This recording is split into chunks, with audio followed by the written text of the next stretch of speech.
Hi, everybody. Welcome back to the Christian Capitalist Podcast. I'm Rich Sanders, and so glad to be joined today by Dr. Jen Morrison from Columbus, Ohio. Jen, how are you doing this morning? I am awesome. How are you? Oh, I'm great. I'm so glad to see you again. You look terrific. I love a You beautiful too. smile to start off our Monday morning. Today is a Monday, and Jen's already been to church this morning. Yes. Oh my gosh. On those mornings I go, I am needing to be fed. So I it was love it. good stuff. Good I stuff. love it. Well, listen, thank you so much for joining us on the podcast this morning. As you know, we're the Christian Capitalist Podcast is all about hard work and giving generously to the poor and needy in the name of Jesus Christ. And so I'm so glad to get a chance to talk to you today and hear a little bit about your story and what you do to help spread the good news of hard Yes. work and generous giving. So let's start off by just telling everybody who you are and where you're from. So my name is Jen Morrison, and I am originally kind of born and raised in Chicago, small towns around Chicago. Met my husband when I was at school. I went to undergrad medical school at St. Louis University in St. Louis, and then we moved to Columbus. Our job opportunities came where we both kind of did this couples match. That's a whole long story that would give us 3 podcasts. Right. But we were blessed to get residency positions in Columbus, Ohio. And so I did my ophthalmology training at Ohio State University. Matt did his at Children's Hospital, which is affiliated with the Ohio State University. And we thought we would go back home to either Dixon, Illinois, small town outside of Chicago, or St. Louis, Missouri. And we both were offered jobs. We were in our residency training, and he would very often take the kids to our pediatrician. So we had 2 of our 4 children during our residency programs, which Oh, wow. looking back was insane. I don't know how we did it, but he would take the kids to the pediatrician's office.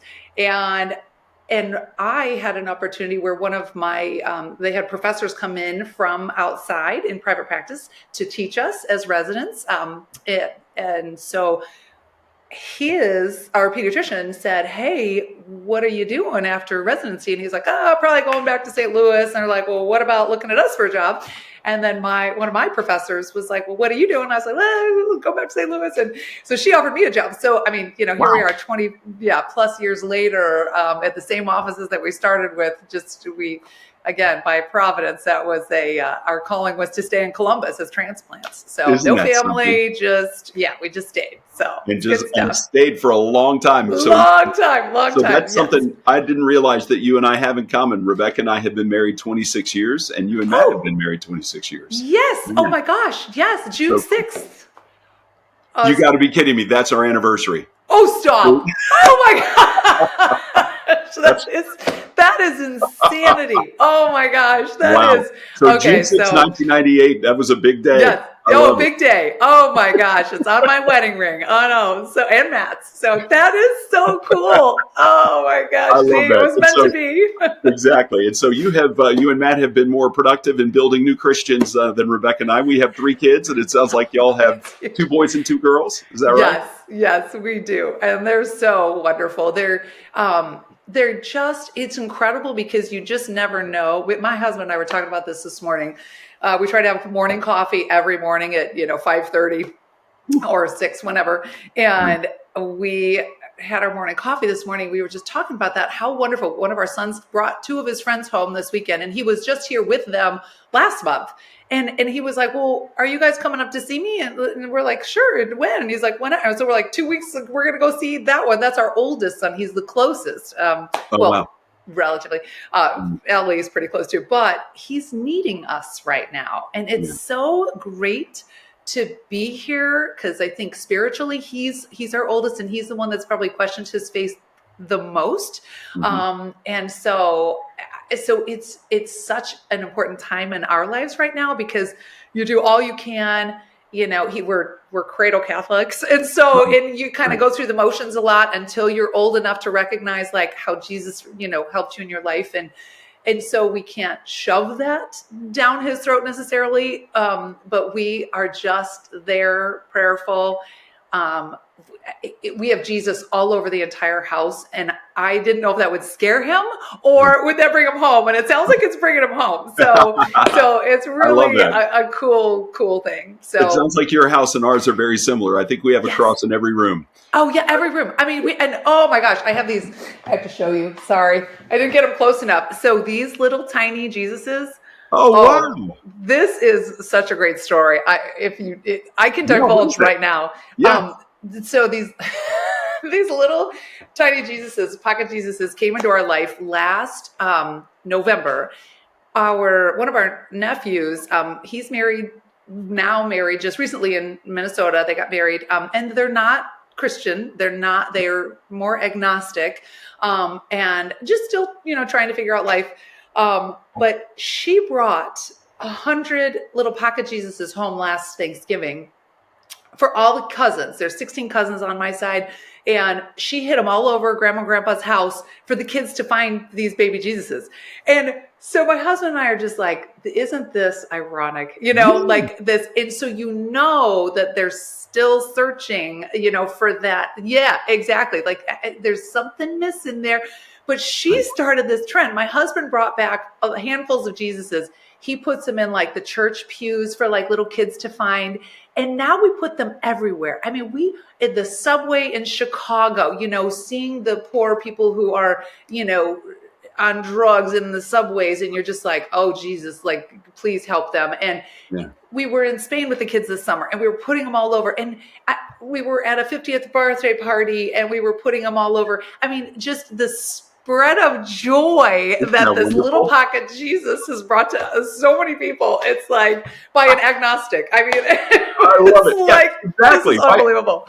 See, that just reminds me of the Old Testament lesson where God says that our love for Him is written in our hearts. Yes. And so even if someone's going through a period of time where they're saying they're agnostic and they're not recognizing God, it's written in your heart, and we're made in His image. Yes. So it's there. It just needs to come out. Isn't that wonderful? It's so wonderful. And what's so wonderful is that, following their wedding and being able to see them this Thanksgiving and to be able to share what she has done for so many people, and not realizing the gift that Madison had brought to our family. I mean, I think she'll be overwhelmed. I love this story, Jen. So this woman who's agnostic brings a bunch of baby Jesuses to her own wedding to hand them out. Well, and her groom is your godson. Yes. So from day one that he's been a part of the Christian faith that's just waiting to be called. Yes, it is. It's incredible. And it was at a Thanksgiving that she. Yes, it was a Thanksgiving, and she brought all of these as a find the baby Jesus for all the cousins. And it was, it's incredible. And then all of those cousins then know about the little pocket Jesus and baby Jesus, and then they can take them and share. I mean, so it's this gift that's going to keep on giving, and it's going to, hopefully will bring back our stories of sending these little baby Jesuses all over the world, really. And I just love that. Inspire the kids. So I was talking to our friend Marie, a friend of the show, Marie, yesterday, about how, for a pastor, we preach every Sunday, we write, some of us write books, and all of that is a terrific way to spread the word of God and the good news. Yes. But something as simple as a little plastic Jesus. Times 100. Amazon.com. Exactly. It's incredible. And so then we had I was telling Jess that I had just recently come upon the Bridgetine sisters here in Columbus, and that's a whole nother story. But we wanted to bring the men down there because their hearts also, need spiritual fulfillment. And of course, our pastors and our priests and our ministers, they can give so much. But I was talking to Father Stosh Daly, and he said, we can't always fulfill everyone's hearts, and the sisters here can. They're motherly. They're amazingly spiritual, and They are semi-cloistered, so they don't really, this particular group of nuns, they don't go out to the community, but they are there praying for you all day long. Wow. And so we brought on a Friday night, Jody White is my partner in crime. She's the one that started this whole thing. So, but she said, Father Stosh wants to, have a guys' night with the Bridgetines. So beers, brats, and the Bridgetines. And 3 weeks ago, we threw this thing together, and over 70 men came on a Friday night to hear the word of Jesus by some of the seminarians who had just great stories to tell. And I'm telling you, they came back from that so fulfilled, and mad at me because they didn't really get to meet the sisters, because the sisters, they are semi-cloistered, so they were in the chapel praying for them. But it made them hungry for more. And now one of them was like, well, I'm so mad at you. I want to go down there every quarter, and I want to actually feed the homeless with the sisters, one of these times. Wow. I was like, bingo, like that's what our goal was. So isn't that wonderful? That is what our goal is. So cool. So these are the Bridgerton sisters. Yes. I haven't heard of this order. Oh my gosh. So the Bridgetine sisters, there's only 2 convents in all of the United States. And one is in Connecticut, and the second one is here only as of like 5 years ago. And I didn't even know they existed. And I was at the Good Shepherd dinner, which is a fundraiser for our seminarians, because we have to find ways to raise funds for our seminarians. And so Father Stosh, I was sitting next to him talking about my Evie, who's going to be studying in Rome in the spring. And he lit up and he was like, you have got to meet the Bridgetine sisters. Their mothership is in Rome. Evie will have a safe place to go. You just got to go we actually have a group in Columbus. And who knew, they were right here in our back door, brought Evie. I had back surgery over the summer, just the whole summer passed. And I was like, oh my gosh, we have not gotten you down to meet the Bridgetine sisters. So she and I went to mass, 7 a.m. The sisters are behind you in this tiny, tiny little chapel that seats 11 people. And we had breakfast with Mother Eunice and Sister Jose Mary. And it was life-changing for me in terms of, as a mother, you're sobbing because your daughter is open to this message and she's excited about having a safe place when she's over in Italy. So that got me talking with Jody, because they live in the middle of the homeless population is where they are. They're building a bell tower. We're raising funds for a new chapel, a house of peace, where it's almost like a Ronald McDonald House for people who have family that are in the hospital. So then they can stay there for free. So the bell tower is actually going up. Some funds have been raised, but you drive on 315, it's a bell tower, like in the middle of Columbus, right there in the midst of all of this poverty. It's mind blowing. So I'm like, okay, I'm in. Like, what do I need to do? So right on. Well, and I'm so glad you're telling us about this, Jen. You and I had not discussed this before. Jess, would you please make a note that we need to put a link to this in our show notes? That'd be amazing. So that people who are hearing this story can give to the Bridgetine sisters. Oh my gosh, that would be incredible. Incredible. Let me tell you something. This is the story of the Christian capitalist. People for 2,000 years have been trying to figure out a way to live like Jesus. Yes.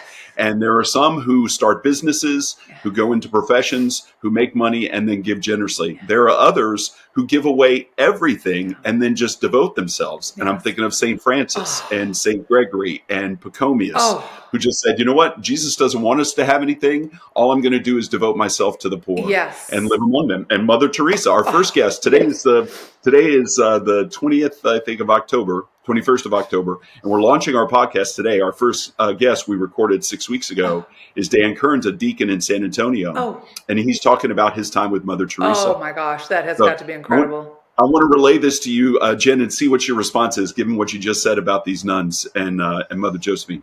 Dan said when he was in the Philippines in the 70s, Mother Teresa and he met regularly, and she told him one thing every time they talked.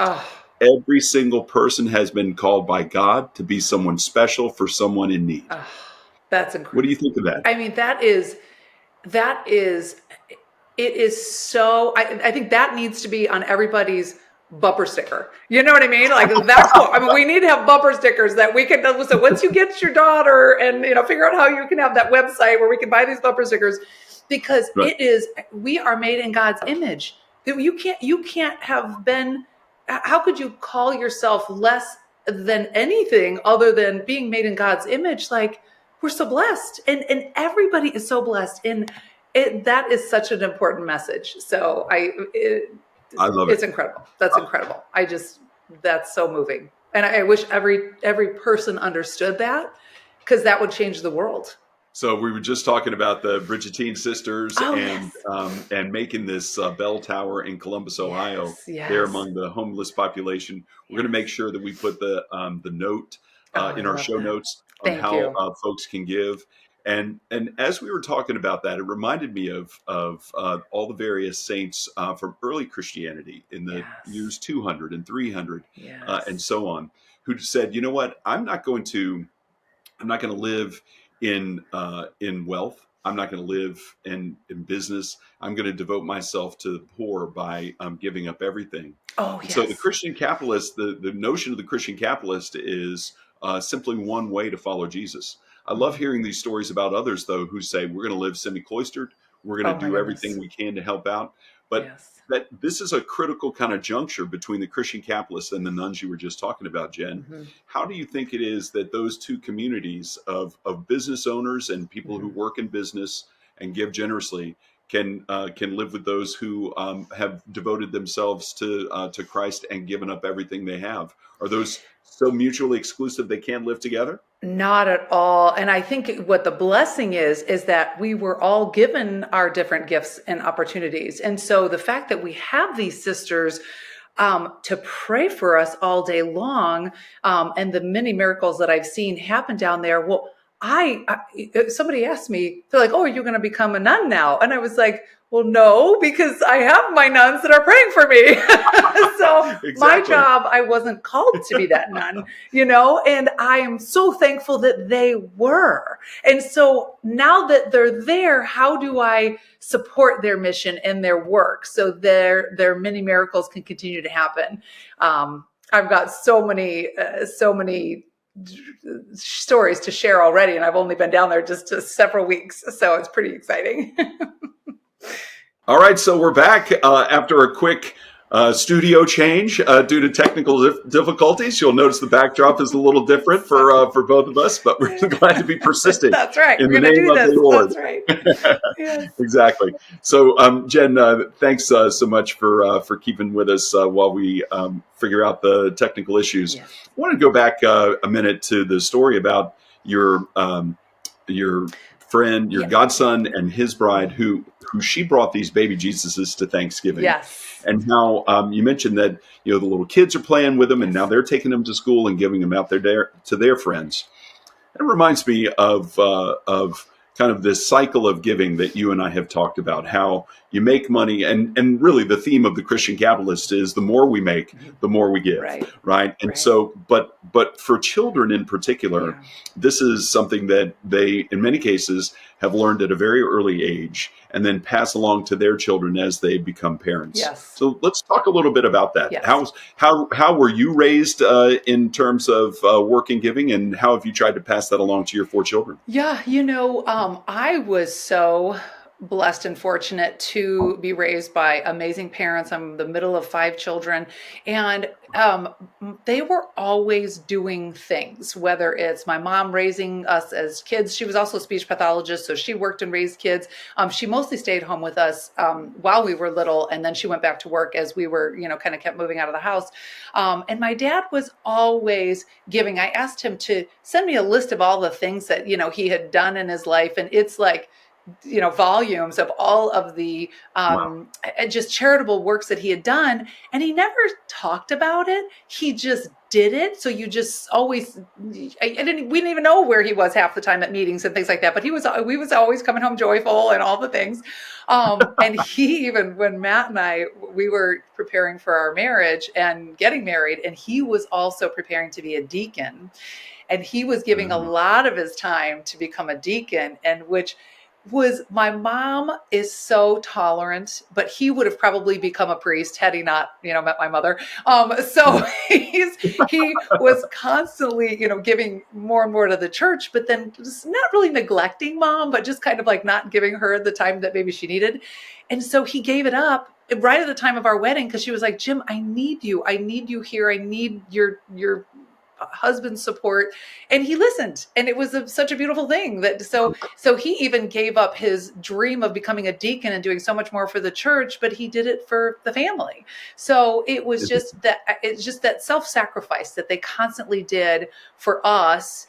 And now looking back and now appreciating it so much more than I ever did being a parent, that I think it's so important that our children see that we're giving and doing without maybe even saying what we're doing, but just them seeing how my son came home this weekend with a couple of his friends when we were celebrating the night for the men with the Bridgetines on Friday, and they came home to this house full of people because I had all the wives come here so then they could meet their husbands after the celebration with the sisters. And Right. it was so powerful that he didn't even know what was going on, but he saw all the joy. And then there were these young Catholic professionals that showed up out of the blue that were about his age. And so it was this wonderful, I was like, okay, if that's not, God intervention, I don't know what is. So they were around a fire pit talking about Jesus and how one of the guys moved here from California because he just couldn't find his people and being able to talk about Jesus in a safe manner, and he was kind of belittled about it there, and so he came to Columbus by a friend who invited him here, and now he just speaks openly about Jesus, and he's like in his 20s, and I'm like, okay, this is what we need to perpetuate. Exactly. It's so cool. Exactly. There's nothing wrong with talking about Jesus. No. It's the manner in which you do it. Yes. And I hear you. We talk about this all the time, both on podcasts where I'm a guest and podcasts where we're interviewing folks, that so many people spend the bulk of their lives at work and don't feel comfortable talking about their faith and don't feel comfortable talking about our Lord. So true. That it's such a shame because there's a real opportunity when you love your neighbor. And of course, this has to be done in a HR compliant manner, Absolutely. right? Yes. We all get that. And I it's so funny because this might be not HR, and you'll know because you're the healthcare attorney guy. But every day, I'm hugging on my patients. I pray for them. I don't care what religion, faith, background, gender identity. I don't care. Jesus loved everybody. And so it's like, so I tell them that I'm praying for them, even if they're an atheist. I have one of my technicians, my head technician, she's agnostic or atheist.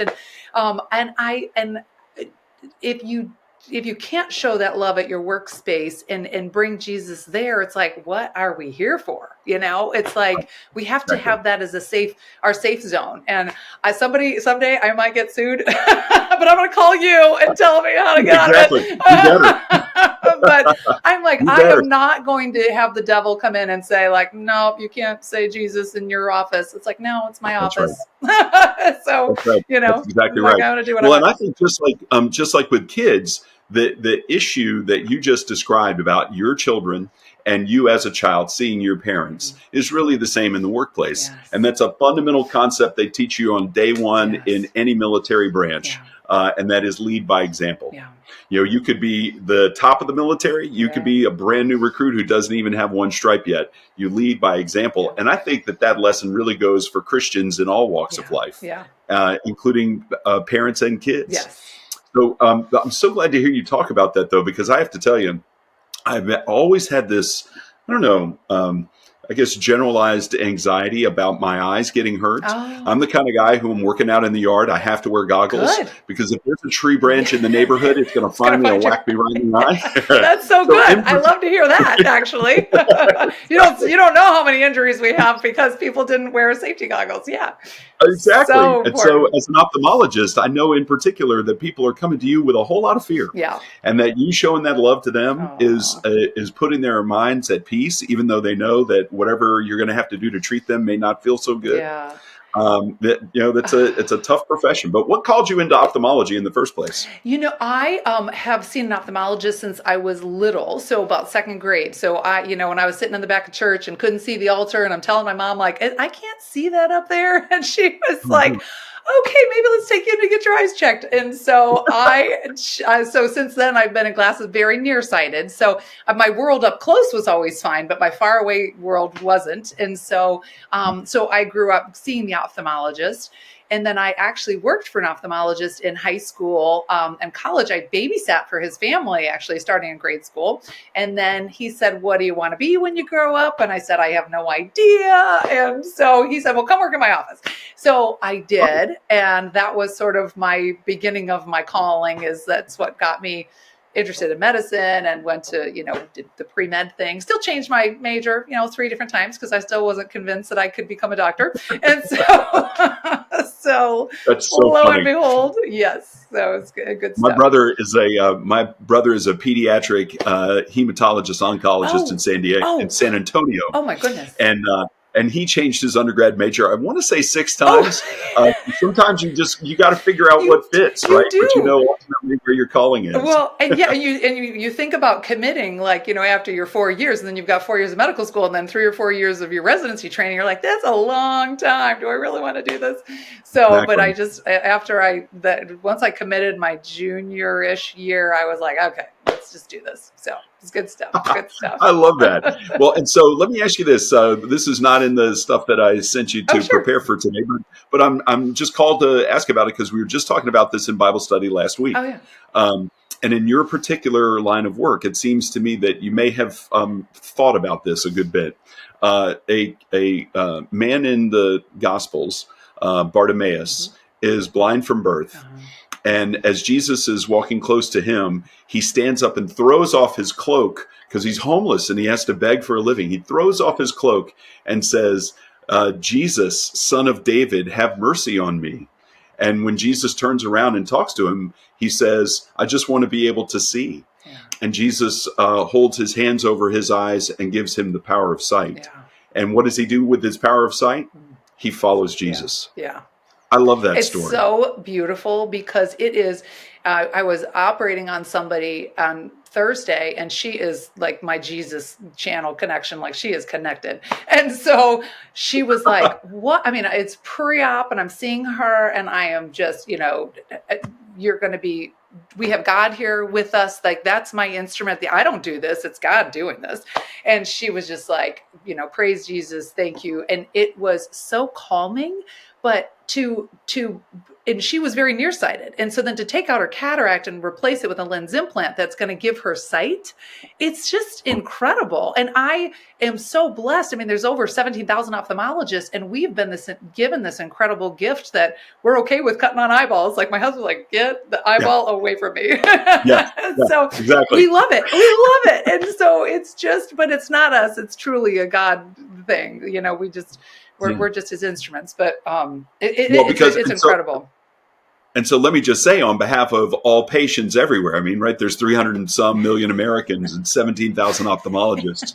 If it weren't for you, we would all be like Bartimaeus, right? Just sitting on the side of the road and begging because we weren't able to work and make our own. So thank you for all that you do. It's just wonderful. Well, thank you.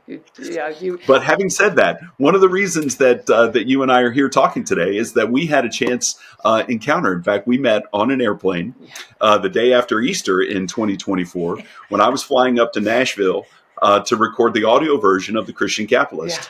And so I plop down in my chair and I sit next to this terrific woman who, needless to say, can strike up a conversation with even an adult like myself. And next thing you know, we're just chatting away about the power of Jesus and the gift of hard work, whatever you're called to do. Yes. And generous giving to the poor and needy in the name of Jesus Christ. It's amazing. And so, Jen, as we talked about that, then I learned about your 4 kids and your husband, Matt, and your practice in ophthalmology in Columbus, Ohio. One of the things that struck me is that you said, well, my husband and I have, we've earned and we've saved. And then we give. Yeah. We give a lot. And, and we would have never been in this position if it wasn't for my husband. So I pretty much never worried about the money. I mean, we came from wonderful means in terms of we were, middle class, and we were always provided for. Whatever we needed, we always had. And I never thought about not having. And that is such a fortunate place to come from for all of these people who come from nothing, and then they make so much for their lives. But it was the ability to have my husband say, Jen, $500,000 in debt, after we get married and we're starting to have kids, and you're living on a resident salary. I mean, it took us over 20 years to pay off our medical student loans. And that was a big burden to my husband because he came one of seven, even, middle-class family, but and they were always, he always felt fed and he always was provided for, but he had that burden was on him. And I had a hard time recognizing that, but he was like, we have to save. So we saved and saved and saved that whole time. We were also paying off our student loans. And so anytime I would give, you're just kind of like, it would be a conversation about, well, we don't have the money to give. And I was like, well, yes, we do. It's like, so it was always that constant battle. Not that he wasn't generous, but he always felt like he needed to provide for the family. So there is such a balance. And you put that in your book about, you making your money, you save your money, and you give your money. From one of the founders of one of the churches, and it's John Wesley. Yes, John Wesley. And so, I mean, it's so important that it's okay to save. It's okay that we didn't give it all away because then we couldn't provide and do what we're doing. So we can't feel guilty about saving some of that because we needed the safety net for our family and our children, and then our employees, and having a place to even employ people. So we couldn't do that if we just spent it all. So well, that's exactly right. Or if you gave it all away. I gave it away. We were just studying the gospel lesson in the lectionary a couple of Sundays ago was the rich young ruler, and he says, I've kept the commandments my whole life. What do I need to do to inherit the kingdom of God? Right. And Jesus says it's easy. Right. Go give everything you have away to the poor and come follow me. And he was sad. Right. I've thought a lot about that. And as you know, we talked about that in the book. A CPA friend of mine, an accountant friend of mine, kind of boiled it down at lunch over the summer. He was like, God loves a cheerful giver. He doesn't love a broke giver. Right. Right. If you have nothing, you can still give. Right. And that's a core concept. It doesn't matter how much you have. You can still be generous. Yes. But if everybody gave everything away, then it would be difficult for them to give in turn. Exactly. And I have a little story about that. The mite, the widow's mite, and how Matt and my parents would give us their time as another gift. And so they gave us a week a year after our kids were a little bit bigger, like age 2 was the youngest, I think. And they would give us a week a year. So Matt and I could go spend time with each other. And one of the visits we went to Todos Santos in Baja California, and we were at a small church there, and it was all in Spanish, but you can kind of go through the motions. It's all the same kind of mass.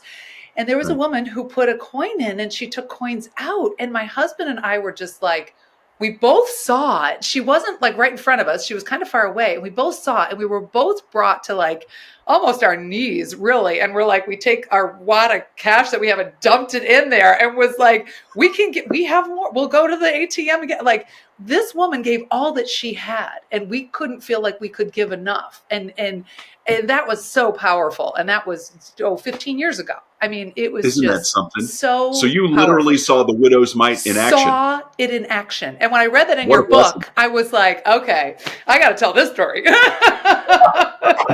So, yes. Exactly. Oh my gosh. Oh, that's awesome. I feel like if you even if you don't feel like you're giving enough, sometimes it is what you can give at that time, and just do, even if it's $2, like, just give it. So important. Exactly. So important.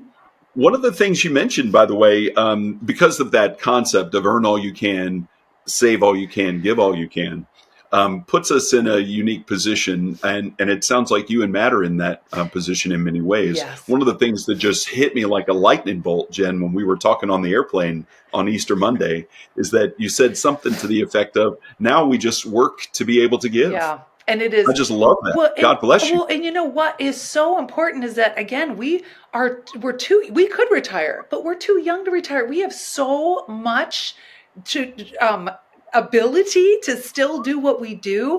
And it's like, why wouldn't we continue to use our instruments, to be able to sustain the giving cycle? I mean, it's just, it's so, and to be comfortable doing that, my husband kept working for this financial freedom, and he was so right, because now that he feels free, he's always loved his job. He loves taking care of children. Like, they are the best things in life, to be able to just take care of these little ones.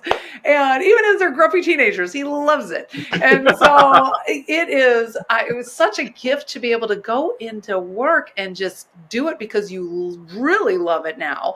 And then you can be able to still save some, but to still give more. Like you say, the more you make, the more you have to give. And you don't even have to give, but you feel like I can give more now that I'm making more, so Exactly. it's such a blessed position to be in. And if we could teach our kids that, get up early, work hard, earn your living. It's not given to you. And take that earning and feel good about the joy of giving. And then that's the giving cycle that we were discussing. It's like Exactly. you're going to be joyful going to work, and then you're going to make more money because all your people know you're happy. And and people can sense that happiness in the joy of giving. Yeah. Oh, Let me ask you this, because you mentioned this, the giving cycle. How does the giving cycle work for you? Where do you decide to spread this love that you have? It's written on your face. Where do you spread this love generously in your community? How does your giving cycle work? Gosh, in so many ways. And I was trying to write down, some of the things that we do, and it's like, it can be from anything from, somebody needs a donation to whatever their cause is. We are able to give to that. We just recently lost a beautiful young man, Henry McCann, to colorectal cancer, and he was age 25. Oh, no. He was diagnosed at age 17. So his mother and her sister-in-law, their children, and then a bunch of moms have gotten together. They started a board called the Henry McCann Colorectal Cancer, or Henry McCann Memorial Colorectal Cancer Foundation, just 2 years ago. And so now I'm able to go to these meetings to donate back to, we are partnered now with OSU, who just started an early onset colorectal cancer clinic for the young people who get diagnosed with this disease, because it is going to be the number one killer of cancer by 2030 in our young onset. So people under age 45. And so there's all this research going on. Dr. Matt Kalades, he's an amazing, brilliant colorectal cancer surgeon who has a research lab, and all that became of divine providence that we met him. Like we started this group and we're raising funds, and we're like, we don't know where to give these funds. Like we're researching, trying to be very, open and honest about everybody's contributions and where we're donating this money. And we were having the first kickoff to this fundraiser in a bar upstairs at Jackie O's downtown Columbus. And one of the researchers, Sylvain Ferrandin, and his couple of nurses come up, and they're like, what is this all about, this colorectal cancer thing?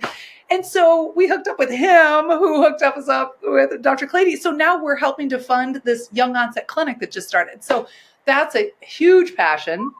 Henry's life was not, all in vain, and that they are doing so much good to save other children, because it's like, it was scary that kids don't want to talk about their poop or their stomach problems with their parents, and their parents are like, oh, you got a stomach ache, or whatever it is. So it's something just to raise awareness. So that's been a blessing. The Bridgetine sisters that I talked about, they're my new passion. The Josephinum, supporting our seminarians, I mean, that's a huge passion of mine. The Union County Foundation, Union County's where my office actually is, Marysville, Ohio.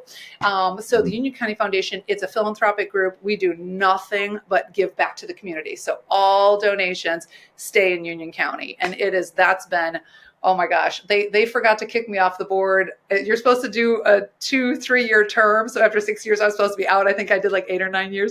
I'm like, they forgot that. So that was hilarious, but I'm still affiliated with them, and it's so much joy, like all the things. So the joy of giving. Why do you think it is that people enjoy giving so much? I mean, the smile on your face just tells it all. But why do you think that is? It fills that little hole in your heart. It is like, we are just recently empty nesting, and our baby goes off to college, and Matt and I were like, oh crap, what do we do now?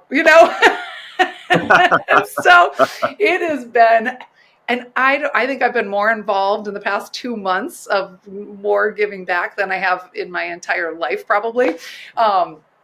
Well, sure, you've got to get the kids in the nest and then get them out of the Yes, nest. exactly. And so, and my husband is so funny because he's still finding his like, okay, what's Matt's role now? You know, he's parented these children and was the coach for so many different soccer teams and basketball and all the things that he did, you know.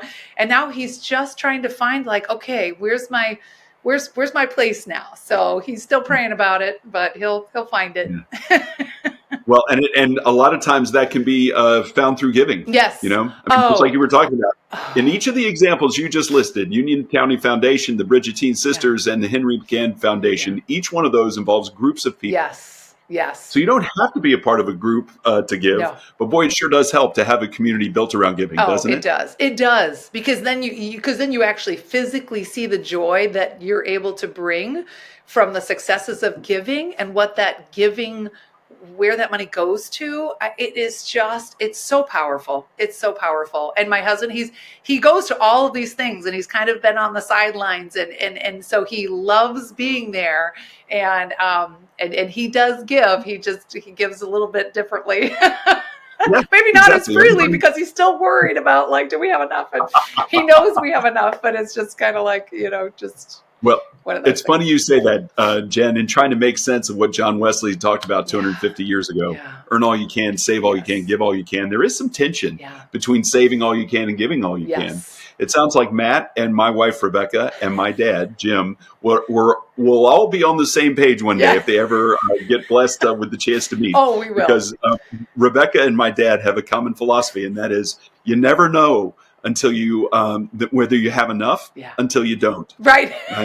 Isn't that the truth? That is such a powerful statement. And I do think that that's how they live. You know, I think that and Matt's dad, he kind of went through a little time where he wasn't sure if he was able to provide for the family. And so they had some business stuff that went on and he was always able to provide. But my husband, while he was in medical school, he had to see his dad, go through a period where he was unsure if he could provide. And that was life-changing for Matt. And so he was like, I never want to be in the position that my dad had to go through, even though the father still was able to obviously provide for these 7 wonderful, amazing children. It was just, he witnessed it, and it was heartbreaking. So he was like, not going to happen to me.